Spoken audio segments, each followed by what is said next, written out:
We go to daven 3 times a day. It's difficult to have kavanah.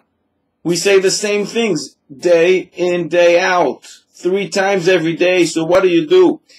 In the Sefer Notre Yamen, there is a story from the Chotka Rebbe.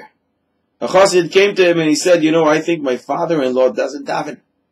The Rebbe said, it can't be. What time do you daven Shachris? And he told him, he said, well, maybe your father-in-law goes to a different minyan. He goes to an earlier minyan. And this chassid said, no, I'm telling you, my father-in-law doesn't daven. And the Rebbe said, I want you to follow him for a few days. When you make sure that he in fact doesn't daven, go to him and tell him that I want to speak to him. And that is what this chassid did. He followed his father-in-law and verified that in fact he does not daven. He came to him and he said, the Rebbe would like to talk to you. And his father-in-law was so nervous. What would the Rebbe want to talk to me about? He goes in and the Rebbe tells him, I understand you don't daven. Is this so? And this man says, in fact it is. Why is that you don't daven? The Rebbe asked. And he answers, I'm not a big Talmid Chofim, but at least one thing I am.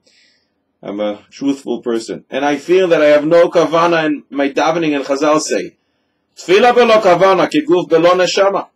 Tefillah, davening without kavanah, is like a body without a soul. It's nothing, it's garnished.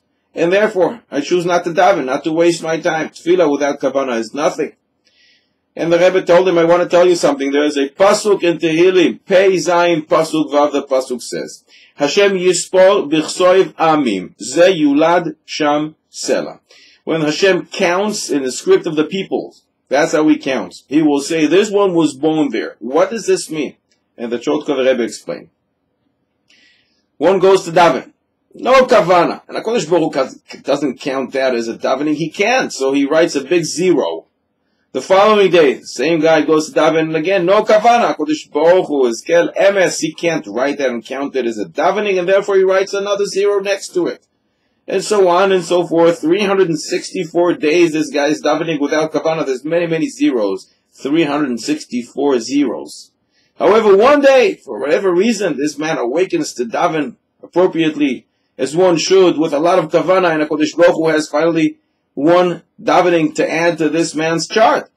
But instead of putting it on the right side, he puts it on the left. That is what the pasuk says. Hashem Yispo, when Hashem counts, he doesn't do it like Klal Yisrael script. Because Klal Yisrael reads from right to left. But HaKadosh Baruch Hu, when he counts davening, he writes it from left to right.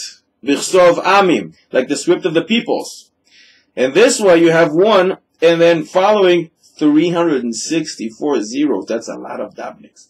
It's a chesed of HaKadosh Baruch Hu. Instead of putting the digit 1 at the right side of all the zeros, he puts it on the left. B'ksoiv amim, just like the other people, the other nations write from left to right.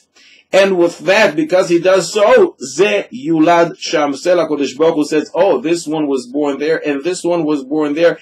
All these davenings were born there because of this extra 1 that HaKadosh Baruch Hu puts on the left side of all the zeros as if awakened. As if they were born now, because now you have a lot of millions of davening. 364 zeros after a 1 is a lot of davenings. So you do what you have to do. Go to daven. And don't worry, in case, in fact, you daven without kavanah, one day when you will daven without kavanah, HaKadosh Baruch Hu will write the digit 1 to the left of all the zeros, and you will have a lot of davenings in your account.